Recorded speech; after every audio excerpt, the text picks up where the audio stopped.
sea, si tú no haces algo diferente, no te vas a notar. El dinero es muy efímero, que hoy estás aquí y mañana puedes estar aquí. Y si tú no estás construyendo algo bueno, más temprano que tarde, eso se va a romper. El crecimiento personal no termina nunca. Es que las creencias son más fuertes que la realidad. No, increíble. Mi mentalidad era de no merecimiento, de muchas creencias que yo tenía, muchas limitantes, y nunca daba el paso. ¿En qué momento cambian esas creencias? Cuando me tatúo. ¿Por qué? Hice $2,000 en un día.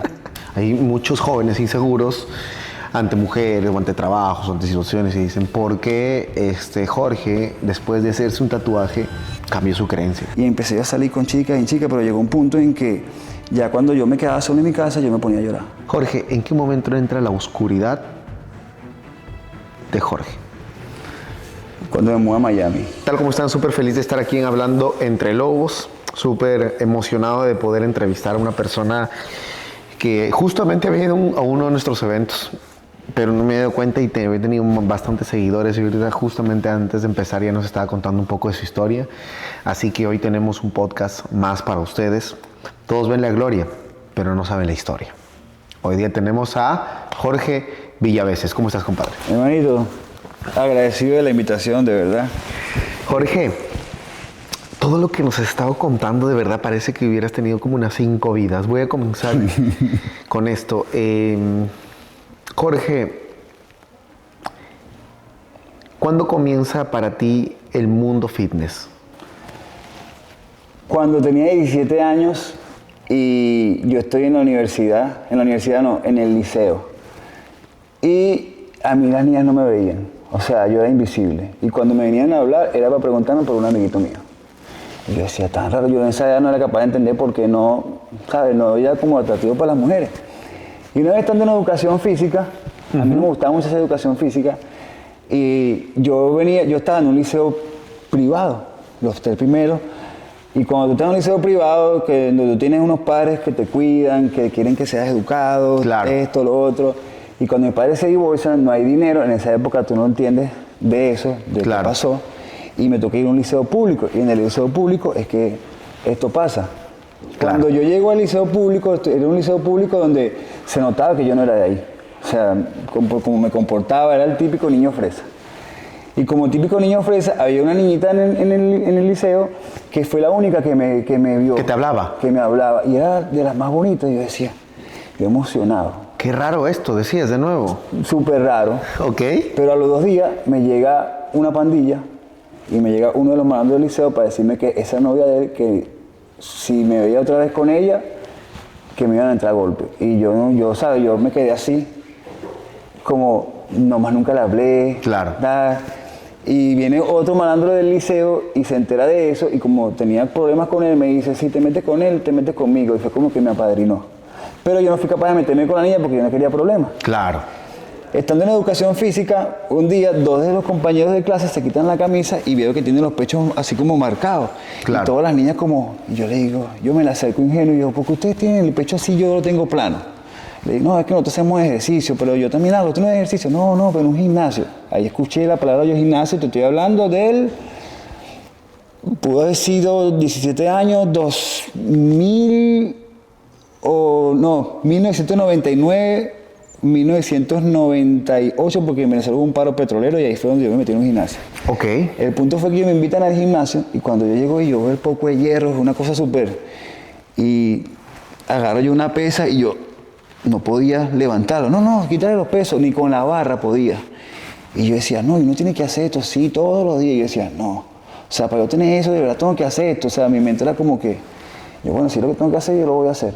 Y empecé a hacer ejercicio, pero era porque yo decía, no puede ser que nadie me vea. Claro. No puede ser. Pero no fue así como Tú hasta el empezaste año. el gimnasio porque querías ser visible. Quería ser visible. Hay muchos jóvenes hoy que de repente no son atractivos hacia las mujeres. ¿El gimnasio te hace visible ante una mujer? Era mi pensamiento en ese momento. Hoy por hoy las cosas han cambiado mucho, eran otros tiempos, pero ciertamente en ese momento sí. Porque yo me acuerdo que yo terminé el liceo, me mudé a otra ciudad, yo no trabajaba, ya acabo de salir del liceo. El micrófono lo tienes ahí, ¿no? Sí, aquí está.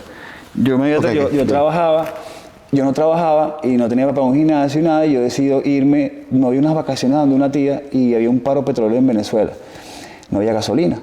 Y mi tía me dice, mira, mi tía tenía una bomba, cuida a los bomberos que no echen en bidones. Y yo ahí cuidando, y me vienen todos los bomberos y me dicen, mira, Consu, sabemos que tú eres el sobrino de la dueña, nosotros de vez en cuando echamos un bidoncito para hacer platica, oye, tú eres cara que no eres chismoso. Y yo, bueno, botan a un bombero y estaba la estación vacía y digo, tía, yo lo hago. Yo me gano esa plata. Le agarré el gusto al dinero y me quedé trabajando ahí, y ahí fue donde yo pude pagar un gimnasio, pagar suplementos, y literal, yo en 3 meses cambié el cuerpo. 3 meses, pero viviendo en otra ciudad, en un pueblo. Cuando yo regresé a mi pueblo, que era donde yo vivía, con 15 kilos de más, todas las niñas que no me prestaban atención, que nada, qué bello, y yo ahí conocí yo el orgullo. Con ninguna de las que, nada, porque yo sabía que me estaban buscando porque me veía bien y antes no me prestaban atención. Y ahí yo dije, no, esto es interés. Ahí descubrí yo que era el interés. Y ahí fue que conocí el gimnasio. ¿Cómo es un hombre orgulloso? Una persona que se toma, fíjate, yo conocí el orgullo ahí y con mi primera relación, porque de repente peleábamos por algo. Y si yo no tenía y si no era mi culpa, yo no tenía por qué pedirte disculpas ni nada, y yo podía pasar con mi primera novia hasta 2 o 3 días sin hablar. ¿En serio? Así, yo decía, no, esto no es normal, pero yo no podía, o sea, era una cosa que no podía. Claro. Y que esa relación se acaba por orgullo. Literal, yo pensé que yo con esa primera novia que tuve, porque fue la primera novia que tuve por fin, me gustaba, me encantaba, tenía hasta una hija, no me importaba. Yo dije, con ella me caso, con ella todo, tengo hijos. Yo con todas mis novias pensaba que me iba a casar, con todas. O sea, yo nunca fui como que, bueno, vamos a ver qué tal, no. Siempre fui muy serio y la gente no me creía que yo era... ¿Entregaste todo? Siempre, el 100, siempre. Yo en una relación... Hace un instante nos contaste un poquito de tus tatuajes. Cuéntanos el tema de tus tatuajes. Porque fíjate, mi mamá es mujer. Ok. Mis tías son mujeres. Me crié con mujeres. Mi abuela, no tuve figura masculina. Y siempre tuve como que esa admiración por las mujeres, por la capacidad que tienen de resolver. Yo vi a mi mamá, ¿sabes? Sufriendo, haciendo cosas como que no teníamos comida y trabajando horas tarde. Yo vivía... Era una mamá, ¿cómo es una mamá que hace que hace el entorno? A ver, vuelvo con la pregunta. ¿Cómo haces con una madre que hace como padre y madre?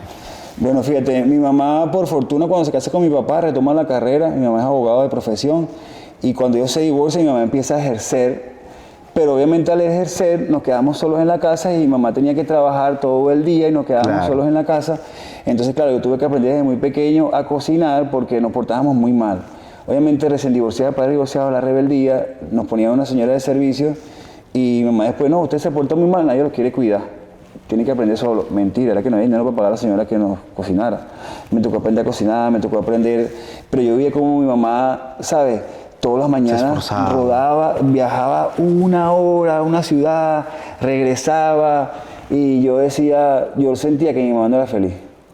Y yo decía, qué difícil, y la admiraba demasiado porque mi mamá siempre quiso que yo estudiara y yo veía su frustración de que yo no pudiese estudiar y no podía pagarme una universidad. Ok, increíble. Y ella consigue un buen trabajo y en ese trabajo le dan la oportunidad de que le podían pagar la mitad de la carrera y la otra mitad se la descontaban de la caja de ahorro. Era un beneficio de un trabajo de gobierno. Y empecé yo en la universidad y ahí es donde yo empiezo ya como que, bueno, a estudiar. A ver, pero yo vi mucho a mi mamá trabajando horas y horas y horas y aquí, y aguantando humillación y aguantando cosas simplemente para poder levantar la casa. Hoy lo entiendo, en aquel momento lo veía, pero no lo entendía. Hoy por hoy entiendo el trabajo tan grande que hizo mi mamá sola. Entonces, desde ese entonces, por eso es que yo siempre fui muy serio, porque yo respetaba mucho a la mujer, porque yo veía a mi mamá y yo decía, no, mira, yo no quiero, yo siempre tuve claro algo, yo nunca voy a dejar preñada a una mujer porque si el día que yo tengo un hijo va a ser con la persona que yo me voy a casar y ese niño no le va a faltar y va a ser, ¿sabes? Entonces por eso siempre me cuidé, siempre fui, a pesar de que recibí rechazo y a muy temprana edad ver como mujeres, como cambié de cómo me veía y cómo ahora sí me veían, ahí entendí que lo que era el interés. Entonces siempre fui como que en ese sentido fui muy como que cuidadoso. Siempre era muy de hablar con la persona, me gustaba mucho hablar, conversar, y si yo veía algo más era donde yo de repente pues, era demasiado conversador. Porque no tenía la seguridad que podía tener el chico guapo, como lo decía cuando antes. Claro. Como yo era feo, yo cambié el cuerpo, pero mi mentalidad era feo. Mi mentalidad era de no merecimiento, de muchas creencias que yo tenía, muchas limitantes, y nunca daba el paso. ¿En qué momento cambian esas creencias? Cuando me tatúo. ¿Por qué? Fíjate, a mí una cosa que me... O sea, la gente puede cambiar su creencia de feo siendo bonito o siendo feo quizás tatuándose. Sí, bueno, fíjate cómo fue. A ver. Yo empecé a competir en fisicoculturismo. Te resumo el cuento. Yo empecé cuando te hice cuenta aquí, vine por primera vez a Estados Unidos, Ajá. empecé a llevar suplementos a Venezuela, empecé a hacer puras cosas de fitness. Te estoy hablando de que en esa época no habían redes sociales. Claro.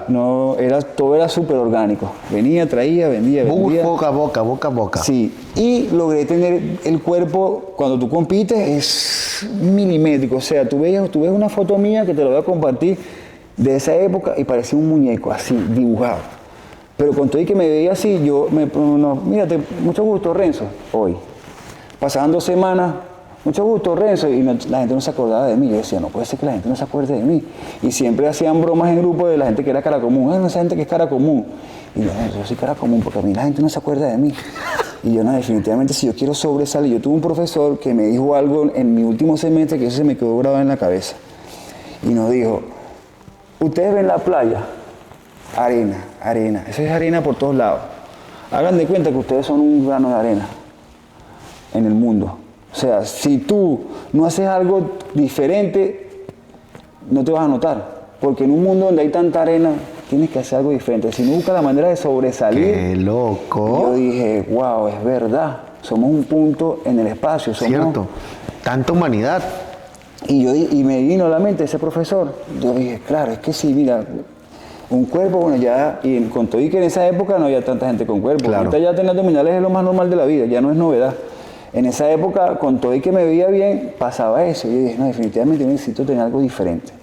Y ahí empezaron las redes sociales a salir, y empecé yo a ver influencers de aquí, de Europa, de Grecia. Había uno que se vestía bien. Mira, claro, la ropa. Mira, tatuaje. Mira. Entonces, yo nunca me quise tatuar. Yo tuve una novia que estaba tatuada y ella quería que yo me tatuara. Y yo decía, no, me llevó a un sitio de tatuaje, me sacaron una revista así y yo, no, y él, no. Luego tuve otra que estaba toda tatuada y no le gustaba que yo me tatuara. Cuando yo vivía en Las Vegas, yo estaba comiéndome una hamburguesa y pasa un chico y yo le veo un tatuaje en una pierna 10 años antes de tatuarme. Y yo dije, el tatuaje era impresionante. Un arte. Era impresionante, yo nunca he visto algo así. Uno veía tatuaje y era tatuaje, era malandro, era claro. no, eso no existía. Y yo en mi cabeza, el día que yo vea un tatuaje tiene que ser algo así. Pero ahí quedó. En mi mente nomás nunca estuvo tatuarme. Tuve esa novia, no me quise tatuar. Tuve la que tenía tatuaje. Ella quería que yo me tatuara porque decía que mi piel era bonita. A mí se me da la oportunidad de ir a una feria en Medellín, me contrató una marca y voy a la feria en Medellín, a la Expo, y había muchos stands y, claro. Y los que estaban tatuados, o sea, la gente, era como que se hacen tatuajes. No, definitivamente a mí me hace falta algo, yo me voy a hacer un tatuaje, pero me voy a hacer un buen tatuaje. Antes de yo ir a esa feria en Medellín, yo acompañé a mi ex a tatuarse, a esa novia que tuve, y estaba un cubano tatuando ahí. Y cuando yo vi el tatuaje del tipo, mi mente fue al 2015 cuando yo hice tatuaje. Claro. Estaba haciendo un simi cuando yo vi, dije, impresionante. Y dije, no, si yo me tatúo con este pana. Pero fue un pensamiento, no fue más. Me voy a Medellín y cuando regreso vengo decidido. Ya, te hacerte el Le tatuaje. escribo a este tatuador, mi hermanito, y me dice, vamos a hacerlo. Y cuando te hiciste el tatuaje, después de que viste que te hizo el tatuaje este señor de Medellín, ¿cómo te sentiste? No, fue en Colombia, pero fíjate, y te voy a mostrar, cuál fue mi primer tatuaje. Porque no fue que, me voy a tatuar y ya. Okay. Yo empecé a pensar, me voy a tatuar, y yo dije, ¿y si me duele? ¿Y si no aguanto? Oye, yo pensé lo mismo la primera vez que me hice un tatuaje. Y yo dije, bueno, llego yo al sitio de tatuaje, ya me habían hecho el diseño, y estaba un gringo tatuándose con otro, y me dice, aquí y aquí te va a doler, aquí no duele, ¿no? Entonces yo me pongo ahí, y mi primer tatuaje fue de aquí hasta aquí. El primero, 14 horas. Eso no lo aguanta nadie. 14 horas. Cuando él hizo así, yo sentí que no mucho, y dije, no, esto es pan comido. Pues yo así hablaba con ellos y hasta aquí, 14 horas. Después el otro día, Pero no te dolió. Aquí un poquito y un poquitico. Nada, cuando te digo nada, yo siento que fui como que tan mentalizado, como el gringo me dijo, un poquito aquí, aquí no te vas a sentir nada. Me quedé con eso en mi cabeza. Y yo, no, vale. Yo me quedaba dormido. ¿Y por qué elegiste ese tatuaje, ese primer tatuaje? Fíjate, siempre tuve una admiración por las mujeres. Por mi mamá, por mis tías, por mi abuela. Y dije, ese año que yo tenía un rostro aquí y el rostro se veía, el único tatuaje que tenía que se veía así era ese. Y cada vez que íbamos a otro país, todo el mundo tenía que ver con el tatuaje. Y yo dije, se ve increíble, vamos a hacer un rostro de mujer con flores, no sé qué. Pero yo había diseñado ya el brazo completo, yo sabía que yo quería rostros y felinos. Y nada, me acuerdo que era la cara, era como una musulmana con un turbante y yo quería que las caras no se viera quién era la persona. O sea, que lo modificaban. Y fíjate que aquí nada más se ve la parte, aquí tienes mata, que tú no puedes ver quién es. Total. ¿Quién es? Simplemente eran rostros tatuables. ¿Por qué rostros tatuables? Mucha gente se tatúa la cara de la mamá, del papá, pero cuando tú vas a hacer un tatuaje y si el tatuaje no tiene las profundidades, la foto, mejor dicho, la sombra, el tatuaje no va a quedar muy realista. Para que un tatuaje 100%. Se vea realista, tiene que tener buena sombra. Total. Entonces a veces es mejor hacerse un tatuaje con una buena foto que un tatuaje. Los tatuadores buenos saben esto. Entonces yo siempre fui bien como que... Y yo dije, buscamos rostros, cosas que fuesen tatuables para que los tatuajes quedaran como que si fuesen literal un dibujo. Después que te hiciste este tatuaje, ¿por qué te volviste una persona segura? Es muy raro, te lo juro. O sea, yo no te puedo explicar. Porque ahorita la gente va a decir, oye, entonces hay muchos jóvenes inseguros ante mujeres o ante trabajos o ante situaciones y dicen, ¿por qué Jorge, después de hacerse un tatuaje, cambió su creencia? Lo que pasa es que cuando tú te haces un tatuaje, no sé ahorita cómo traen las creencias en cuanto a los tatuajes. No, la tuya. Pero en esa época, hacerse un tatuaje era como que ya te jodiste la vida. Sí. Si es un tatuaje, no te va a dar trabajo, no te va a dar nada. Y cuando tú tomas la decisión de hacer un tatuaje, muy a pesar de eso que están diciendo, y a ti no te importa, tú dices, es mi vida. Claro. Nacimos para experimentar cosas. Claro. O sea, lo que yo haga no me importa. Y ahí fue la primera vez que experimenté un no me importa. Si gusta o no, es lo que yo quiero. Y yo dije, no me dan a trabajo, no importa, yo no quiero trabajar para nadie. Porque yo siempre supe de muy joven que yo no quería trabajar para nadie porque me molestaba que me mandaran. Claro. O sea, era como que siempre era bueno en lo que hacía y siempre buscaba la manera de como que no eres tan bueno. Entonces dije, no. Y dije, bueno, no me hace falta, yo siempre voy a trabajar para mí. Y que me acuerdo, yo nada más me iba a hacer tatuajes de que aquí. Y yo sentía que se veía como una mancha. Y decía, venga, pero aquí no me gusta. Y yo le digo al tatuador, Roberto, ¿sabes qué? Me quiero hacer el cuello. El cuello, ¿estás seguro? Mira, el cuello sí es otra cosa. Piénsalo bien, el cuello. ¡Boom! Y después que me hice aquí, dije, ¿sabes qué? Me voy a hacer uno aquí para que se vea como un arco y se vea como una armadura. Y me hice este. Y ahí me quedé. O sea, fue literal pensado. Jorge, después del fisiculturismo, ¿a qué te dedicaste? ¿A qué te llevó el fisiculturismo después? Fíjate, yo nunca pensé en competir, la verdad. O sea, yo vi a esa gente comiendo pollo con arroz y brócoli y decía, no, yo no puedo hacer eso. Pero yo sí me cuidaba y cuando te eché el cuento de que estuve en Las Vegas, que tuve la oportunidad de rodearme con personas que tenían buen cuerpo y de preguntarles, mi cuerpo cambió. A mí me gustaba mucho el modelaje, pero yo nunca quedaba en nada. O sea, hacía casting y casting. Yo dije, definitivamente, esto no es para mí, no es mi tiempo, yo me retiro y me voy a dedicar a otra cosa. Y empecé yo con las promociones, los eventos, empecé a comprar suplementos, ¿sabes? Empecé a hacer dinero de una forma diferente, como más estable. Ajá. Y obviamente cuando tú tienes una estabilidad económica, a ti te permite darte esos lujos de repente una buena suplementación, una buena comida, y mi cuerpo empezó a cambiar.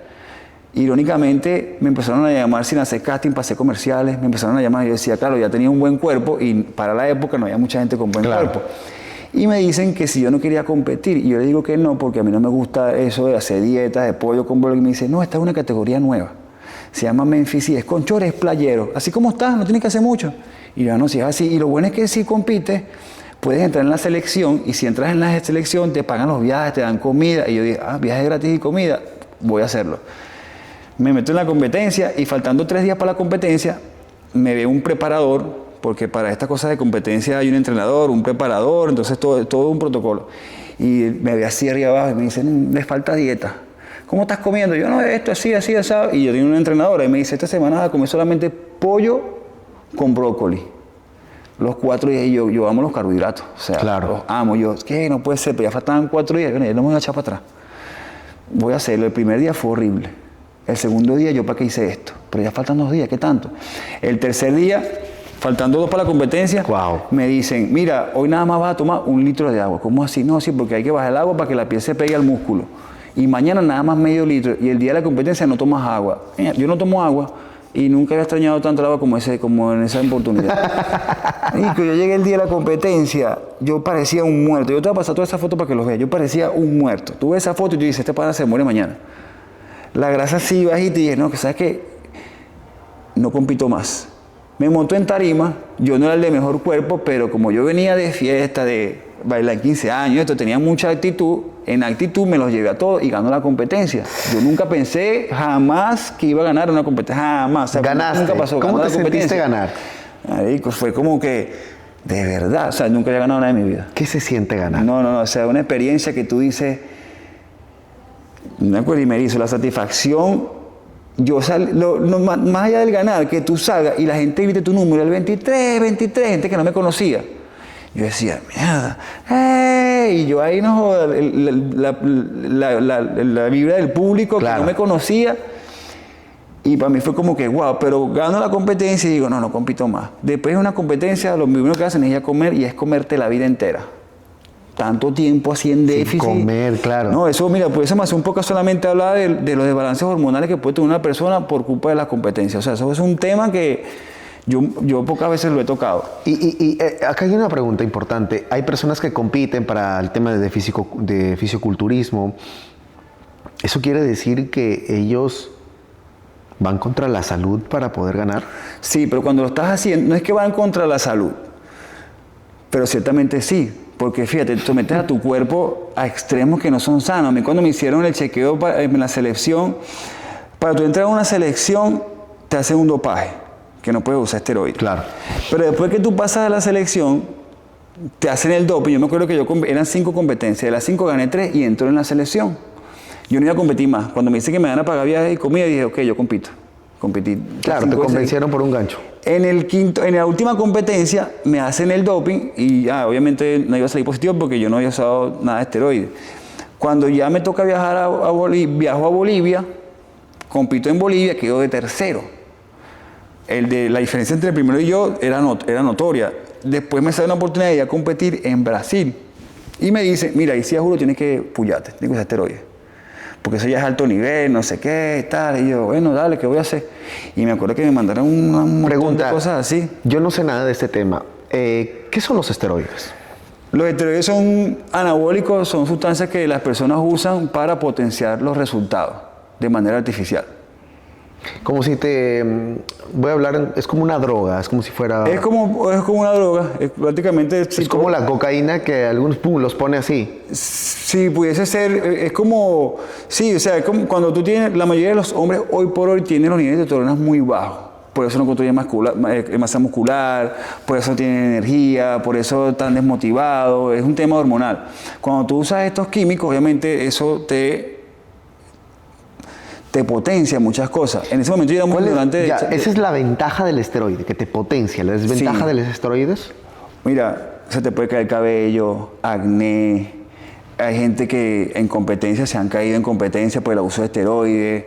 El corazón, se te recrecen los órganos. O sea, son un montón de cosas que para ese momento, cuando tú tienes 18, 20, bueno, en esa época tenía yo 25 años, 27, tú como que piensas que no te vas a morir. Tú claro, dices, te crees inmortal. Te crees inmortal. Dale. Pero yo siempre fui bien consciente. Yo usaba era la mitad. Yo decía, no, ¿sabes? Esto no... Y nada, ahí entré y ahí... ¿Y cuando te metiste a los esteroides, realmente te sentiste Hércules? No, obviamente te da más fuerza, te da más energía, se siente porque... Pero no es tu fuerza, es una cosa muy... Pero eso me trajo a mí muchos complejos, porque yo decía, yo no puede ser que yo nada más me vea bien cuando compito, ¿no? Era como una adicción y yo dije, no, esto no puede ser así. Y ahí empezó mi búsqueda a buscar alternativas más naturales y a buscar la forma de... No puede ser que yo esté un mes definido y los otros 2 meses lleno así, hinchado. ¿Tú puedes ver cuando alguien se ha metido esteroides? Sí, O sea, ¿es notable eso? Sí, cuando tú le ves la piel, la rugosidad de los músculos, se ven así marcados, se les nota. O sea, tú tocas a una persona así. Te voy a dar un nombre. Por ejemplo, tú que estuviste en el evento Hablando Entre Lobos, Yados. ¿Tú crees que él se inyectó esteroides? Yados, ¿no? No voy a hablar de Yados, pero sí puedo hablar, porque obviamente no puedo, sí, porque es un tema delicado, hay mucha gente que se ofende. A mí yo no tengo problema en decir que yo sí los usé. Claro, pero, o sea, tú como profesional, ¿tú crees que él usó o no? Puede que no, pero te estás equivocando, ¿no? Pero ¿tú qué crees? O sea, bajo tu ojo, que tú lo has visto. Por el estilo de vida, sí siento que los tuvo que haber usado en algún momento. Ok. Porque también compitió, él también, él lo ha dicho él también abiertamente. estuvo en el fisicoculturismo. Me explico, si lo hace ahora o no, no sé, porque ciertamente ya cuando tú construyes un cuerpo sobre esteroides, obviamente queda, el músculo queda ahí, ya hay maneras en que tú puedas mantener el cuerpo. Hay mucha gente que se vende como natural y no es natural. Y no es natural, o sea, construyeron su cuerpo a base de esteroides y defienden, no, natural. Pero es lo que te digo, ese es un nicho muy reducido y es un tema que hasta ahora es súper tabú, pero si tú que me estás viendo y estás haciendo ejercicio y tienes entre los 20, los 30, 35 años, no lo hagan. Porque eso a la larga te vas a volver dependiente y yo siempre se lo digo a las personas. Se vuelve adictivo. Sí, porque ¿qué pasa? Si tú eres una persona que nunca has tenido un cuerpo y usas esta sustancia y te ves bien, eso es un momentico, eso se va, eso es un efecto. Entonces, ¿qué pasa? Cuando te ves en el espejo, te gusta lo que ves, te enamoras de un resultado que es de mentira y cuando se te va el efecto, tú dices, no me siento bien con lo que veo en el espejo y vuelves otra vez, y vuelves otra vez, y vuelves otra vez. ¿Y es barato los esteroides? esteroides? No hay necesidad, no, es costoso y eso es ilegal, de paso. Ese es ilegal. Eso es ilegal, aquí eso es súper ilegal. Yo cuando lo hice en Venezuela. Pero obviamente la gente lo hace como las drogas, son cosas que son ilegales. Okay. No hay control de eso, que yo soy partidario de que eso deberían de legalizarlo, porque si lo legalizan la gente no lo hace más. Jorge, pregunta, ¿en qué momento entra? Bueno, estás contando, entraste, competiste, ganaste, pasaron varias cosas, empezaste a vender productos de salud y todo eso. ¿En qué momento, hoy vamos a contar cosas que nunca hayas contado en un podcast? Jorge, ¿en qué momento entra la oscuridad de Jorge? Cuando me mudé a Miami. Porque yo en Venezuela y en Colombia, yo podía vivir con $500 al mes y yo estaba feliz. Mi cerro, mi ejercicio, todo era paz, todo era amor, no había como que esa cultura de crecimiento. Yo no tuve una educación como que, no, que emprende, Claro. En Colombia fue lo mismo, en Colombia me costó un poquito más, pero en Colombia fue literal, para mí Colombia me abrió las puertas del mundo. Porque en Colombia fue el primer lugar donde me contaron en una feria, en una expo, entonces empecé a conocer personas, empecé a crecer y yo pasé de ganar 500 a ganar 2.000 en Colombia. Entonces en Colombia ganando 2.000, 1.500 yo vivía como un rey. Total. Yo pagaba un apartamento de 500 con vista a Medellín. Sí. No. Pero era muy del día a día, o sea, tenía mis clientes que entrenaba y yo tuve una anécdota muy buena estando en Medellín, porque estando en Medellín, yo por primera vez hago un producto digital. Estoy hablando del 2019. Ok, antes de pandemia. Antes de pandemia. Y yo tenía un Apple Watch y estaba configurado y yo publico, yo no sabía que yo vendía todo por WhatsApp. Y la chica que me hizo la página, no, tú puedes venderlo con un link, ¿cómo es? ¿En serio? Sí. No, publico y me voy para el gimnasio. Y yo estoy en el gimnasio. Chiquín. Ventas. Chiquín. Yo dije, ¿qué es esto, chiquín? Hice $2.000 en un día. Yo dije, ¿qué es esto? $2.000 en un día. Y sin hacer nada. Nada, porque estabas en el gimnasio y eran programas de $20. Pérdida de peso de hombre, pérdida de peso de mujer, ganancia de masa muscular de hombre. Chicos, les cuento, por fin tengo una plataforma, chiquín. En esa época no había Hotmart. Y yo dije, no, ya, esto aquí fue. Mira, a mí me contrataron de Hotmart cuando Hotmart estaba abriendo y yo no entendía. Yo, no, es una plataforma, no sé qué, para que montas tu rutina, cero crecimiento personal, nada. Que si en ese momento me hubiese dejado guiar por esa persona, quizás ahorita hubiese sido otro, pero no importa, porque al final el proceso me llevó por otro lado. Todo pasa por algo. ¿Y qué pasó cuando ya...? Entonces, claro, yo paso de eso a eso, yo me vuelvo viral en Colombia y cuando yo me vengo a Miami, que termino la relación que tenía en Colombia, yo me vine en un momento muy viral. Hazte de cuenta que yo me vine y a los 2 meses de tanto dinero que hice en promociones, eventos... ¿Cuánta gente veía tus historias? 200.000 personas, hasta 300.000 personas veían mi historia en ese momento cuando yo publicaba algo y era una cosa que yo lo contaba aquí detrás de cámara. Me ponían un cuadro en mi casa por intercambio y yo publicaba el cuadro y el cuadro se agotaba. Hacía el closet y todo el mundo llamaba para el closet. Hacía esto, o sea, era una cosa y claro, yo no tenía cero ahorro, cero nada. Yo pensaba era que todo momentáneo, sí, era efecto microondas. Y yo no sabía, o sea, a todas estas yo pensaba que eso era lograrlo, hacer dinero y eso nunca se va a acabar. Estando yo viviendo me muevo por un apartamento, 2 habitaciones con vista... ¿Aquí en Miami? Sí, vista al mar y las mujeres me empezaron a escribir. Yo soltero, viviendo solo, yo pensé que nunca iba a poder vivir solo porque yo siempre viví con mi mamá. Mi mamá, desde que se quedó sin un trabajo, ella empezó a sufrir de ansiedad. Por no estar un trastorno contigo. bipolar. Y entonces fue fuerte. Yo viví con mi mamá 10 años eso y yo sentí que yo nunca iba a poder despegarme de mi mamá porque yo tenía que estar pendiente de ella. Claro. Cuando yo me vengo a Estados Unidos, yo necesito que sea lo que Dios quiera. Mi mamá está bien, yo voy a empezar a hacer una vida aparte, ¿no? Total. Y cuando yo me vengo acá, nunca había vivido solo. ¿Y qué pasó? Soltero. Y eso ¿Cómo es la vida de la oscuridad en Miami, Florida? No, mira, la vida de la oscuridad, cuando eres viral, te invitan bote todos los fines de semana, fiesta, todo pago, nada, todo te invitan, porque aquí hay mucha gente que tiene mucho dinero. Sí. Y invita a tus amigos, invita. Entonces, claro, en esa fiesta, ¿sabes? Toma. ¿Qué pasan en esas fiestas? No, hay mucha droga, hay libertinaje. ¿sabes? Hay demasiado, ¿sabes? Es too much. Es too much. Que yo me acuerdo que en mi primer cumpleaños, obviamente no voy a decir nombre por respeto, pero en mi primer cumpleaños, aquí en Miami, salimos en bote, íbamos para el bote de fulano, un bote, eran 4 botes así, un yate, y uno de los cantantes me dice, yo te sigo en TikTok, o sea, era una cosa, y venía mujeres, y se iban mujeres, y yo decía, era para mí... Gente muy famosa. Era muy fuerte, para mí era muy fuerte lo que yo estaba viendo, pero yo decía, bueno, no lo procesaba, pero pensaba que era lo normal, porque yo estaba 9 en Miami, o sea, te estoy dando 5 meses en Miami, 7 meses en Miami. Claro. Y para mí era lo normal. Y empecé a salir con chicas y chicas, pero llegó un punto en que ya cuando yo me quedaba solo en mi casa, yo me ponía a llorar. Yo decía... ¿Te sentías ¿por qué me solo, siento vacío? así, sí, tengo una vista al mar. Yo no entendía qué me pasaba. Y así me sentía mal, busqué una psicóloga, la psicóloga me decía, pero ¿qué sientes? Que no sé qué decirte, pero tú vives bien. Y cuando yo conozco a Lisandra, que es mi actual pareja, que nos conocemos, hicimos un comercial juntos y después coincidimos en Ignacio y empezamos a conversar así normal por mensaje. Empezamos a hablar por mensaje y yo le empecé a contar cómo yo me sentía y nos estaba pasando exactamente lo mismo a los dos. Lo mismo, pero ella del lado de mujer saliendo con hombres con dinero y yo saliendo con mujeres, fiestas, nos sentíamos vacíos los dos. Y cuando nos juntamos y empezamos a conversar en lo que nos pasaba, dijimos, wow.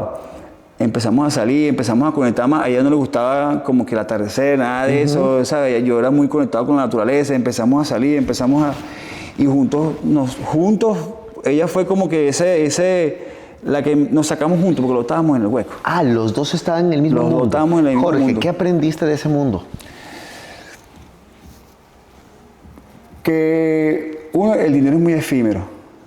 Que hoy estás aquí y mañana puedes estar aquí. ¿Qué más? Que no todos son tus amigos. Que en el momento en que estás aquí y que la gente todos te ve quieren bien, estar contigo. Todos quieren estar contigo. ¿Y cuando estás jodido? Y cuando estás jodido, no es que porque es complejo. Uno no puede decir que nadie quiere estar contigo, pero cuando estás jodido tú te cierras. Y tú no hablas con nadie, pero nadie te manda un mensaje para decirte, ¿qué te pasa? Porque te sientes bien. A mí nunca se me olvida. Yo estando, mira lo inmaduro que éramos nosotros. Cuando nos juntamos. Yo pago aquí 2.500, tú pagas allá 2.000, vámonos por uno de 5.000. En vez de quedarnos en el mío, en el de ella, no. Vámonos por uno de 5.000. Inmadurece. Nos fuimos y estando viviendo juntos ahí, nosotros era como... Ella le iba muy bien en su trabajo porque ella también hacía eventos, hacía promociones y, ¿sabes? Y en ese momento nos daba, pero ya era un punto en que no nos empezó a alcanzar el dinero. Y yo decía, no, ya va, espérate, aquí algo está mal. Y cuando no les empezó a alcanzar el dinero, ¿qué hicieron? No, mira, Diosito es grande, la verdad. ¿Pero qué hicieron? No, o sea, no nos alcanzaba, pero sí alcanzaba. O sea, no salía un Dios cliente. igual Sí, yo siempre he tenido la bendición de que siempre aparece una persona y un programa y un entrenamiento y alguna publicidad. Estando yo ahí apareció Fusion en mi vida, que Fusion para mí fue literal lo que nos sacó del hueco a los dos, porque con Fusion conocimos el crecimiento personal. El desarrollo personal. ¿Qué es el desarrollo personal, Jorge? Y ahí, mira, el desarrollo personal es la primera materia que uno debería ver apenas uno aprende a hablar. El desarrollo personal es abrir tu entendimiento, es entender que la vida es un ratico y que todo lo que tú hagas tiene una consecuencia, mala o buena. Y si tú no estás construyendo algo bueno, más temprano que tarde, eso se va a romper. Y yo no sé quién me dijo esto en algún momento, pero se me quedó en la cabeza y me dijo, mira, en Miami hay dos vías, la vía del bien y la vía del mal. Por el camino que te vayas, te va a ir bien. Porque si lo sabes, te va a ir bien. Diferencia entre uno y otro, que en el camino del mal vas solo. Aquí vas con Dios. Aquí te puede pasar cualquier cosa, aquí todo va a estar bien. Wow. Y yo dije, hermano, me voy por este camino. Qué crack. ¿Qué hice yo? Yo me acuerdo que a mí me patrocinaban, era ropa y más ropa, y yo siempre mandaba a hacer un closet más grande, como los closets lo hacía por intercambio, un closet más grande, hasta que un día, ¿qué hago yo todas las semanas haciéndome fotos con ropa simplemente por una marca? Porque de paso no me pagaban. A las mujeres sí les pagaban, a los hombres no. Y eso me lo dijo un amigo. Sí, hay un influencer muy famoso de moda, al cual admiro y respeto mucho. Él se llama Magno, y yo le llamo a él porque yo no sabía nada de influencer, nada. Le dices, oye, ¿cómo hago? Me escribieron de Fashion Nova y me dice, mira, tú vas a ser sincero, ellos no le pagan a los hombres. Yo estuve con ellos un tiempo porque sí, me sirvió para exposición, para la ropa y eso, pero cuando les pedí que me pagaran, me dijeron que no y me fui. Y dije, bueno, ropa gratis está bien.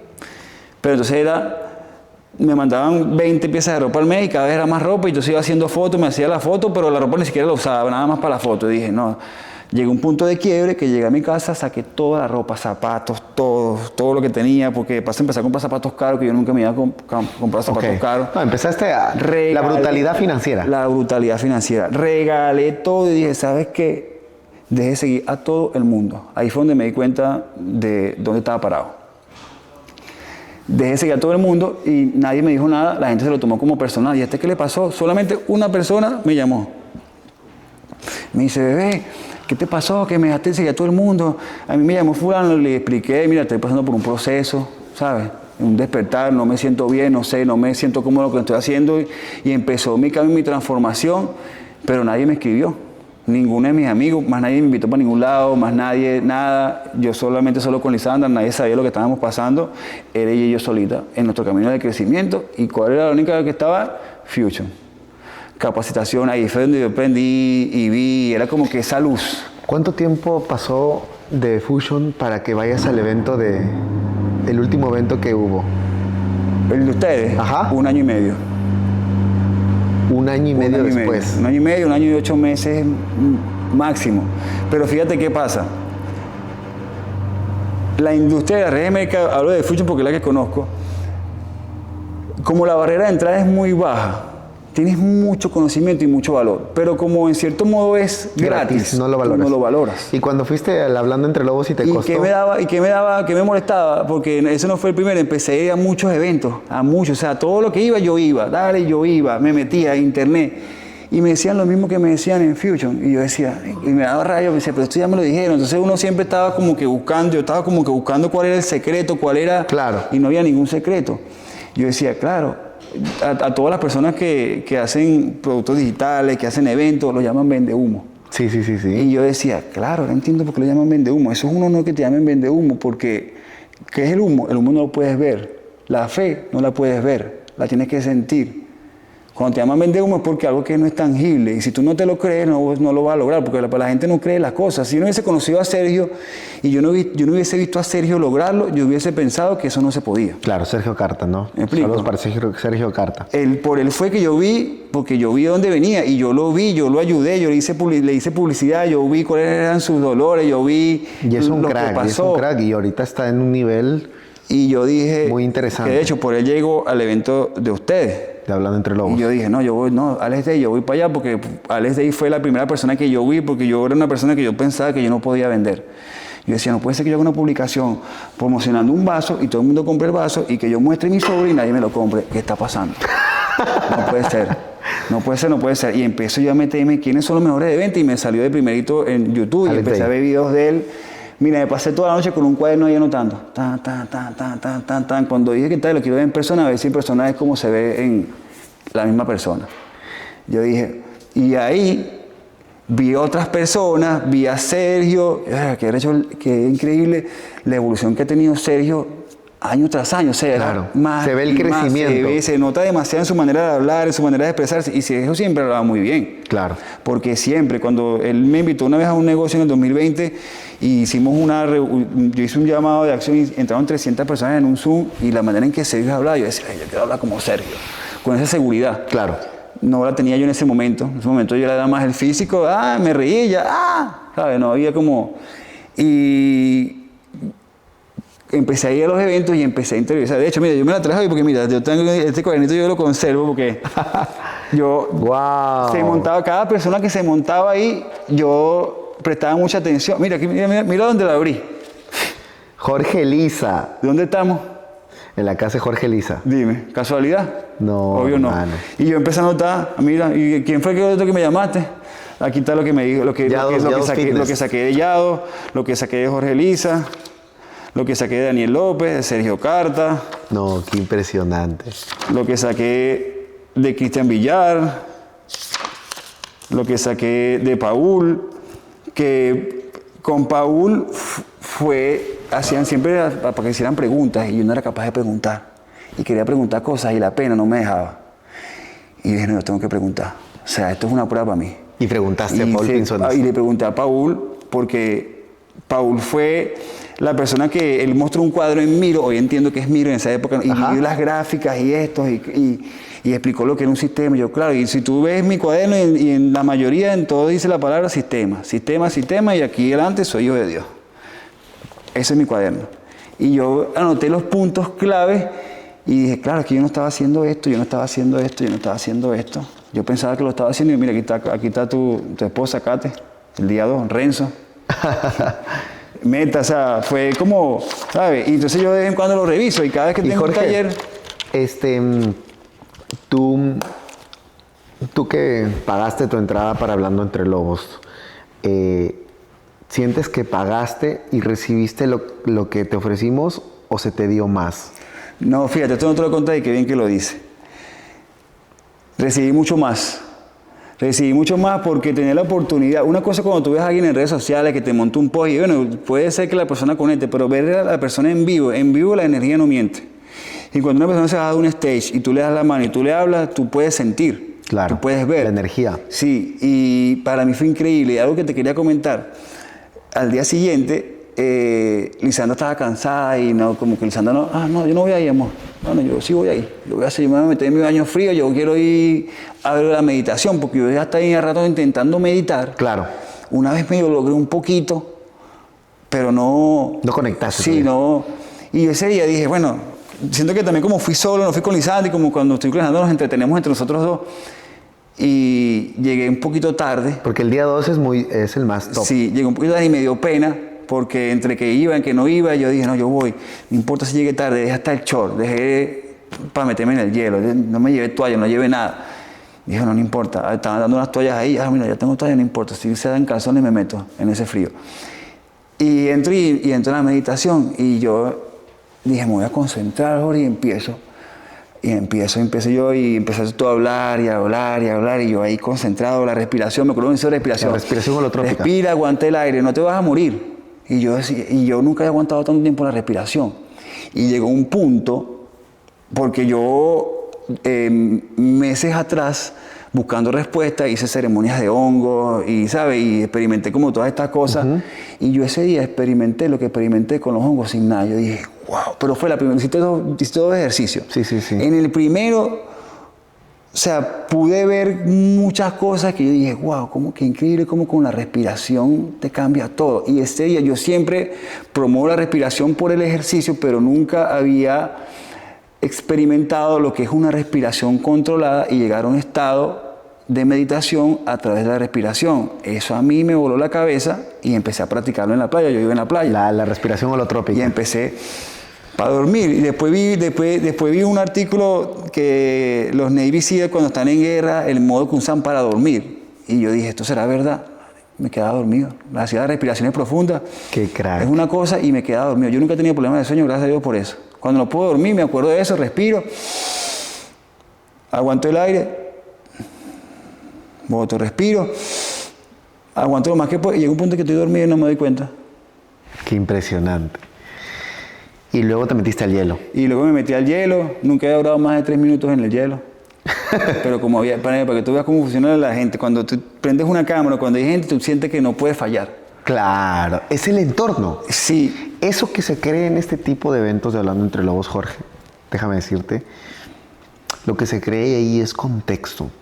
Ese entorno, que es muy bajo el porcentaje de personas que quieren desarrollarse personalmente, que es atacar el tema espiritual, el tema financiero, redes sociales, atacar todas las áreas. Sí. Porque uno a veces cree que en el mundo que tenemos afuera, que hay mucha distracción, porque hoy lo que más es puedes estar distraído y la distracción te confunde. Lo más lindo de este tipo de eventos es que tú por primera vez puedes encontrar un entorno donde nadie te va a juzgar y donde todos lo único que quieren es conectarse con el de arriba y hacer el bien para bien. Entonces toda esa gente, ese entorno, tú sentías ahí que todo el mundo después del hielo todos eran amigos. Hay gente que ni se conocía, todos. Sí. Hey. Fue súper. Y sabes, ahorita que dices eso, hay una creencia global donde las personas a veces piensan, que era una de las que yo tenía, que los ricos eran malos, que tener dinero es lo típico. Y cuando tú tienes la oportunidad de estar en ese tipo de entornos, te das cuenta que el que tiene quiere que tú también tengas. El que tiene te quiere facilitar el camino, pero a veces tu ego no te deja ver, que te quieren ayudar. El que tiene, necesita más personas para poder ayudar a más personas a que tengan lo mismo. Ese es el liderazgo. El liderazgo significa que ellos quieren que ocupes la posición que ellos tienen. El jefe es los que nunca quiere que ocupes la posición que ellos tienen. Mira, yo nunca te muestran el camino. Al contrario, te compran tu tiempo. Yo era de no leer libros, no leer nada y empecé a leer libros, ¿no? Que me llamaban la atención. Y uno de los libros que no sé si fueron las 10 cualidades de un líder, era de John Maxwell. Y él habla de 2 tipos de líderes que mandan a una, no sé si fue ahí o fue en un libro de Napoleón Hill, pero sé que lo leí y eso me quedó en la cabeza. Mandan a una chica a entrevistar a 2 grandes líderes, ¿no? A ver, mira, y la tipa le dice, bueno, mira, cuando entrevisté a este líder, sentí que estaba hablando con el hombre más inteligente del mundo. Pero cuando entrevisté a este otro, me hizo sentir la mujer más inteligente del mundo. Y yo dije, wow. Yo quiero ser este tipo de persona, que la gente que llegue a mí, porque normalmente cuando la persona es líder y te haces como eres el mejor, eres tú. Es el problema del yo-yo. De solo hablar de tú, yo. Pero es muy lindo, la verdad. ¿Tú recomendarías el evento Hablando Entre Lobos Eventos? Vamos a hacer este año de nuevo, ¿eh? No, yo los he visto y mira, te tengo que felicitar y te tengo que contar algo. Después del evento, yo dije, bueno, yo creo que cómo esta gente trabaja, cómo venden, cómo lo hacen, no quiero buscar referencias. Y hiciste una charla, invitaste a Yado, y yo, bueno, yo voy a entrar a ver. Y cuando empezaste el Zoom, te empezaron a sabotear el Zoom, a rayarte la pantalla. Ah, sí. Y yo decía, mira, qué difícil es concentrarse cuando eso te pasa. Decía yo, mira, qué hecho que estos panes que están en ese nivel, le pasan esas cosas. Claro. Y yo veía a Yados hablando ahí y yo dije, era un Yados totalmente diferente al que vi en Tarima. Y yo dije, claro, es la comunidad de Renzo, Yados no es su comunidad y cuando uno va a una comunidad de otra persona hay un respeto. Entonces claro, vi un Yados distinto al que podía ver en redes, al que podía ver en el, qué loco que estuviste en esa llamada. Evento. Pasaron como 5 meses y tenía yo un lanzamiento y me pasó exactamente lo mismo que te pasó a ti. Me empezaron a rayar el Zoom, Lizana se puso a llorar. Fue horrible. Y dije, wow. Y una de las cosas que me confortó en ese momento fue saber que a personas que ya habían pasado el camino también les pasan ese tipo de cosas. Y nos sigue pasando. Y lo pude manejar con calma. Porque yo pensaba, para que tú veas cómo ha sido, mira, yo en los últimos 8 meses, o sea, hay un punto en el crecimiento personal que tú empiezas a escuchar y tú dices, me hace sentido, y empieza, ay, me hace sentido. Pasa un año y tú piensas que ya creciste y no, sigues dormido, pero hay algo ahí. Pero llega un punto en que la gente te empieza a hablar y empiezas a entender cada palabra, cada cosa y el cambio es día por día, día por día, día por día, El día por día. crecimiento personal no termina nunca. Es lo que yo siempre les digo a todas las personas que están en los eventos y van a los eventos. Tú que ya has sido uno de nuestros eventos. El crecimiento personal es hasta el día que mueres. Es todos los días. Yo, Renzo Martos, que produzco mis propios eventos, en mis eventos yo no crezco porque entrego. Por ende, yo voy a eventos de desarrollo personal. El año pasado, solo porque este año recién está iniciando, el año pasado yo fui al evento del señor Joe Dispenza, 7 días internado. O sea, he ido al evento del señor Javier Rodríguez con Valentina, he ido a varios eventos. ¿Por qué, Renzo? ¿Por qué si tú ya tienes desarrollo personal? No, el desarrollo personal no es decir yo tengo desarrollo personal. El desarrollo personal es que tú nunca terminas de desarrollarte, por eso se llama desarrollo personal, tuyo, desarrollo. La palabra desarrollo es todo el tiempo estás desarrollándote.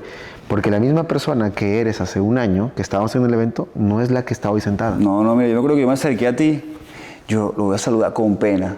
Y yo, ¿será que le hablo? ¿Será que no? Con pena, mira, para que tú veas, y con mi millón de seguidores y con todo, y que, para que tú veas que a veces cuando tú estás en ese crecimiento personal que estás iniciándote, tienes muchas inseguridades, y les digo algo, si tú estás empezando en el mundo del crecimiento personal, no te dé pena para cualquier persona y preguntarle, porque créeme que con las manos abiertas te va a decir y te va a ayudar y te va a explicar. Contrario a lo que uno piensa, ¿no? Que van a pensar de mí, que soy bruto, que no sé esto, que no sé lo otro. O sea, hay muchas creencias limitantes que yo no sabía ni siquiera que tenía. Total, es que las creencias son más fuertes que la realidad. No, increíble. Jorge, vamos a cerrar esta entrevista con 2 preguntas muy cracks. Voy con la primera. Jorge, si tuvieras la posibilidad de decirte algo justo antes que encuentres el desarrollo personal. No, vamos a retroceder un poquito más. Vamos a ir cuando estabas en Colombia y tenías tu departamento en Medellín y en ese momento ingresas al baño y te encuentras con el Jorge de ahora. Si tuvieras la posibilidad de decirte algo con toda la sabiduría que hoy tienes, ¿qué te dirías? Le diría, mira, te van a pasar cosas, pero no te rindas. Van a pasar cosas, lo que te está pasando te tiene que pasar porque tú necesitas saber qué es estar allá abajo. Tú necesitas construir una historia. De nada te sirve que lo logres de un día para el otro si no construyes tu historia. Lo que tú vas a pasar y lo que tú vas a vivir va a hacer que otras personas puedan conectar contigo y tú puedas ayudar de verdad, pero tienes que vivirlo tú. Y te va a pasar y vas a llegar hasta abajo y hasta abajo, pero mantente firme. No hay un camino rápido, no hay un camino sencillo, es el camino que te toca y punto. Así que acéptalo con dignidad. ¿Cómo quieres ser recordado, Jorge? Como yo tengo una filosofía, ¿no? Yo tengo 40 años y yo no me siento de 40 años. Yo me pregunto, y yo, mira, yo tengo 25 años en cómo me siento, en el feeling que siento. Y yo siempre dije, yo quiero que la gente experimente lo que es vivir en un cuerpo saludable. Y yo quiero que la gente que me recuerde me diga, verga, yo gracias a Jorge entendí lo que era vivir disfrutando, vivir el presente. Porque si algo he tenido yo, muy a pesar de cualquier cosa que me haya podido pasar, es que yo siempre he disfrutado el presente. Y una de las limitantes que yo tuve en cuanto a la venta, que lo hablábamos antes de comenzar, era que yo me volví experto en mostrar la mejor cara de la vida. Jamás lo que me pasaba de mal. Entonces la gente juraba que yo estaba bien, por eso nadie me tendía la mano, porque sí, yo podía estar en el dolor, podía montar mis patines y yo era mi dosis de dopamina y yo respiraba y yo disfruta, Jorge, bueno, ya mañana será otro día y siempre decía eso, ese positivismo. Entonces cuando la gente llegaba a mí y veía que igual había que trabajar, igual había que esforzarse, pensaba, no, esto no era lo que yo quiero, es esto. Claro. ¿Me explico? Entonces, digamos que ahora tengo un equilibrio en cuanto a eso, pero siempre, si quiero que alguien me recuerde, que me recuerde es porque, mira, la vida es un sube y baja, pero si tú aprendes a disfrutar hoy, la vida es mucho más sencilla. Tan sencillo como eso. Jorge, ¿cómo te pueden encontrar en tus redes sociales? Jorge Villaveses, así estoy en Instagram, así estoy en TikTok, en YouTube, así estoy por todos lados. Caballeros, nos vemos en el siguiente podcast. Ha sido increíble haber estado con ustedes. Así que suscríbanse y nos vemos en el siguiente. Chao. Hasta luego. Si llegaste hasta el final de la entrevista, quiero contarte que recorro el mundo para entregarte la mejor información para que llegue a tus oídos, a tus ojos. Así que no quiero que te vayas sin suscribirte. Suscríbete para que no te pierdas absolutamente nada del contenido que estoy compartiendo para ti y para toda la familia que tienes. Así que nos vemos y suscríbete.